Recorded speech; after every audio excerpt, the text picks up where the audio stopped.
ভাই রে, ২১শে টিভি নিউজ করছে বাবাকে কাশতে দেখে পানি এগিয়ে দিলেন জাইমা রহমান। শেষবার কবে যে এমন বাস্তবধর্মী নিউজ দেখেছিলাম আমার মনে নেই। আমি এই নিউজ দেখে কান্না করে দিছি। সাংবাদিকতার মতো মহান পেশাটাকে আরো মহান করার জন্য ধন্যবাদ ২১ টেলিভিশন। বলছিলাম কি, আপনাদের চ্যানেলে সাংবাদিকতা করতে হলে মাথায় কি ব্রেনের দরকার আছে, নাকি এটা না থাকলেও চলে? বাবার পাশে মেয়ে বসা ছিল, বাবার কাশি দেখে মেয়ে পানির বোতল বাড়িয়ে দিয়েছে। এটা কি এমন কাজ করেছে যার জন্য এটা নিউজ করে দেশবাসীকে দেখাতে হবে? আজ যদি বাবার কাশি দেখে মেয়ে বিড়ির প্যাকেট বাড়িয়ে দিত কিংবা লাল পানির বোতল, তাহলে এটা নিউজ করা যেত। এই সিম্পল একটা ঘটনাকে কেন মহৎ আকারে তুলে ধরতে হবে? অবশ্য বুঝতে পেরেছি নেতার মেয়ে বলে কথা। না জানি কবে নিউজ দেখতে হবে মঞ্চে ওঠার সময় দুষ্টুবায়ু ত্যাগ করেছে জাইমা রহমান। উপস্থিত যারা ছিল তারা ২১ টেলিভিশনকে জানিয়েছে দুষ্টুবায়ুর ঘ্রাণ অনেক মিষ্টি ছিল। এই নিউজ দেখে আমার বন্ধু কেরামত বলছে, আজ যদি জাইমা রহমানের জায়গায় অন্য কোনো মেয়ে থাকতো তাহলে নিশ্চয়ই বাবাকে চেয়ার থেকে দিতেন, কিন্তু তিনি সেটা করলেন না। তিনি পানির বোতল খুঁজে সেই বোতলের মুখ কষ্ট করে খুলে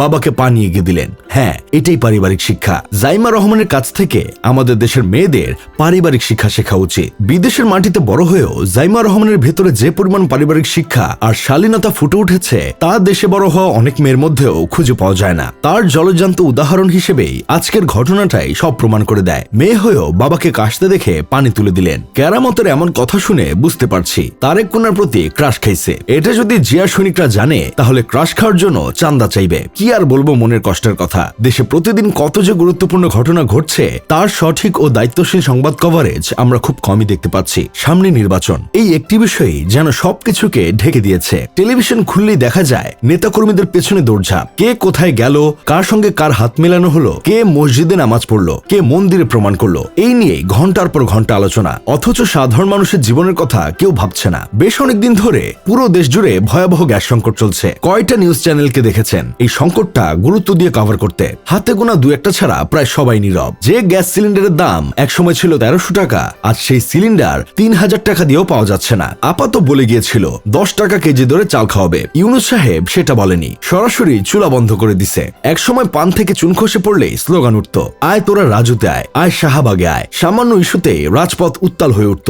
অথচ আজ এমন একটি মৌলিক সংকট যা সরাসরি মানুষের জীবনযাত্রাকে অচল করে দিচ্ছে, তা নিয়ে কোনো উচ্চকণ্ঠ প্রতিবাদ দেখা যায় না। কেন এই নীরবতা? জুলাই গণঅভ্যুত্থানের পর দেশে কত বিষয় নিয়েই না আন্দোলন হলো, কিন্তু আশ্চর্যের বিষয় হলো কখনো দ্রব্যমূল্যের লাগাম ছাড়া ঊর্ধ্বগতি, কখনো ব্যবসায়ীদের সিন্ডিকেট, আবার কখনো মোবাইল সিম কোম্পানিগুলোর অতিরিক্ত টাকা কেটে নেওয়ার মতো বিষয়গুলো নিয়ে বড় কোনো আন্দোলন চোখে পড়েনি। অথচ এইগুলোই প্রতিদিন সাধারণ মানুষের পকেটে সরাসরি আঘাত করছে। যাই হোক, শেষমেশ আমি গোলাম হোসেন একটা কাজের কথা কই। প্রিয় সাংবাদিক ভাইরা, সামনে নির্বাচন বলে সবাই নেতাদের পিছনে পড়ে থাকেন না। সাধারণ মানুষের কথা একটু চিন্তা করেন, তাদের সমস্যার কথাগুলো একটু তুলে ধরার চেষ্টা করেন।